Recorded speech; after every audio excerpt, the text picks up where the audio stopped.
This is my first time up here. Yeah, it's good because this is really kind of rally headquarters. You got New England Forest Rally, you got Mount Washington, Vermont Sports Car, everything. We do a lot of testing up here. Burke Mountain's not too far, so for me flying in, heading up to Mount Washington, this was absolutely perfect. I mean, if you guys were on Mars, I would still have found a way to get out there to get this kind of pre-run Mount Washington, because as it turns out, you can go up at 5 miles an hour all day long and you really have no idea where the bumps are, where the corners are, kind of your braking points and kind of how it's going to flow. So literally one run up on the iRacing sim is better than 20 runs up, which would take you, a week of time to do in person. So definitely cool to be here.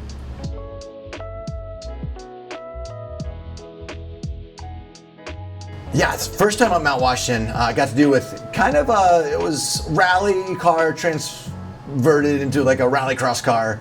And it was fun. And then we had a rally. It was actually part of the U.S. Championships. So we ran the rally class, which those cars are great. But Mount Washington is actually a lot steeper. If anyone's ever been there, you're like, wow, it's legit steep. So when you have 400 horsepower, it's nice, but you need more. So even though it's really narrow roads, so then I actually had the chance to do it in a rallycross car, which was fantastic. I mean, it took off, and I'm like, smiled instantly, fear. I'm like, wow, this is. Yes. Oh wait, no, I don't want to go this fast. I think our top speed was 144 up the hill. So that's actually the car that's in the sim, which is great because I can compare it directly to where I was a few years back. And actually, in the first couple hours on the sim, got within. I think I'm within a half of a tenth of a second. So just goes to show you how realistic the sim is, and really cool to be here at iRacing and get this opportunity to kind of relearn the hill or refresh, about what we have to do and getting up there. But this year, the Airslayer STI, this car was built for Gymkhana technically, but really everything that we put into it was for Mount Washington. We said we want a car with more horsepower, we want a car that's lighter, we want a car with more downforce, a little bit wider, more sturdy stance than the rallycross car. I said, look, this is going to be a car that goes, and whoever comes out to Mount Washington, whatever car anyone brings, we believe this Subaru Airslayer STI is the best, most purpose-built car for Mount Washington out of any car that you could possibly bring. So not sure who else is going to be up there this year, but really excited and also scared to take a car that's even faster than the very scary car that we ran in 2017 up this mountain.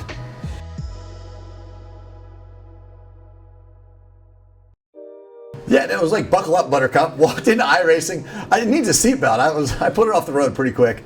It's funny because you always in sim the hardest part is getting the feel of the speed. So it's the same speeds. I mean, we're within literally like less than a tenth of a second my best time to date from my record time. So you're splitting hairs there, but for some reason you always feel like you can hold a little bit more. When fear's not in, you're like, oh, let me try this.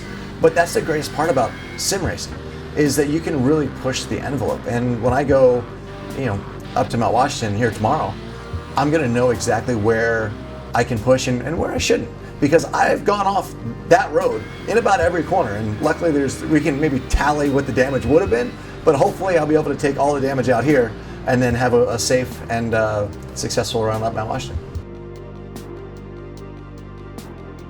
One of the biggest differences from last time I ran the road is there's more pavement. So coming out of, I don't even know what the corner's called, but we're the really awesome corner where, super sideways dirt corner, and it's perfect. They started paving right after that, so you'll still get those great shots, and that's actually where David Higgins went off a couple years ago. Just it's super fast and loose, and then what's cool about it is it's really the only true American hill climb that goes, that still has a little bit of dirt, and it's good because it allows the tires to cool down. So we can run a softer compound, Yokohama basically going up there, because we have that little bit of brake that actually cools the tire down substantially. So that really you have the bottom half, and then you have a tire brake where you're just, paddling the steering wheel for your life because there's big cliffs and rocks and it's super slippy. But the tires cool down. And then, you hit a couple corners, clean off the tires, and bam, you're back up for the second half. With Mount Washington, there's not a lot that you can just read the road. You're going to do that for a couple corners, but what was interesting going from a rally car to the rally cross car was my brain works really well. I pretty much memorized all the corners I needed at the Mint 400 after 3 laps. By the 4th lap, but I don't memorize the whole course. I just remember there's the corners I have to slow down for. So when your car gets faster, all of a sudden more corners pop up that actually matter.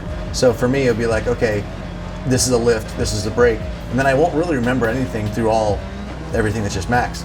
But this year with the Airslayer, I'm going to get up there, and I'm sure there's going to be a lot that I just didn't really think about. So that's what I'm really working on now with the sim, is to go, okay, I didn't really think about these as corners, but I bet that one's going to be a corner, I bet this one's going to be a corner. Let me remember this course, as opposed to like, there's 3 long lefts. The first one is a double apex that's pretty open, the second one is tight single apex, and the third one has a double apex that's shorter. As far as corners that look identical, that are all very, very different. Well, now there's 2 or 3 corners in between those that are going to matter, because the Airslayer's, it's faster, it's got more downforce, and you're going to be able to, if you hit your lines right, you're going to be able to really utilize that downforce. So for me today, it's not just about relearning the road, it's about relearning the road and thinking ahead to a faster car. I definitely feel like a dinosaur in a modern age now. I mean, I never thought I'd feel this old, but it's so funny that, some of your top guys coming in are from the sim world.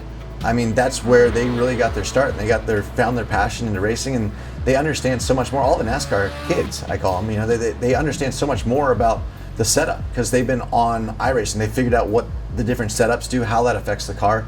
They're so much more knowledgeable when they get in, having maybe never even driven that track or that vehicle. They come in and they're not rookies, because they have the practice on the sim, and they understand what different changes do what to the vehicle. So for me, I'm still working on that. I've used the sim very much for braking points, for pretty much every track we go to. It's been really good for NASCAR, just understanding where it doesn't handle quite like a rally car, or a rallycross car especially.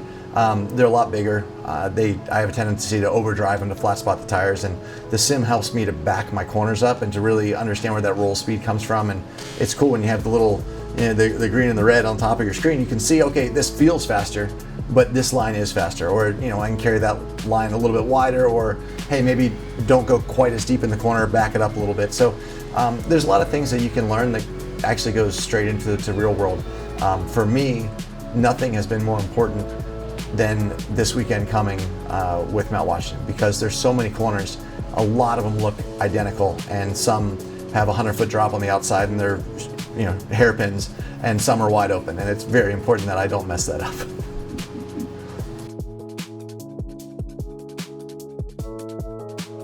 So this is awesome. I talked Subaru and Vermont Sports Car into taking their full sim, their motion sim, and we're going to put it in a trailer, generator, everything out there, so that you can actually get in, and it'll be fun for everyone while I'm on the hill. The whole crew can see if they can beat my time up the hill, and it's good, because that's what sim racing for me has always been fun. But you look at something like Nürburgring, or you come here to Mount Washington, like, it is a huge driver's aid, like beyond anything. So even though it'll cost a little bit to have an extra truck and trailer out there for the week, I've convinced Subaru that it'll cost a lot less than me putting the Airslayer off of a mountain, and it'll save me a trip to the hospital. So that's nice too.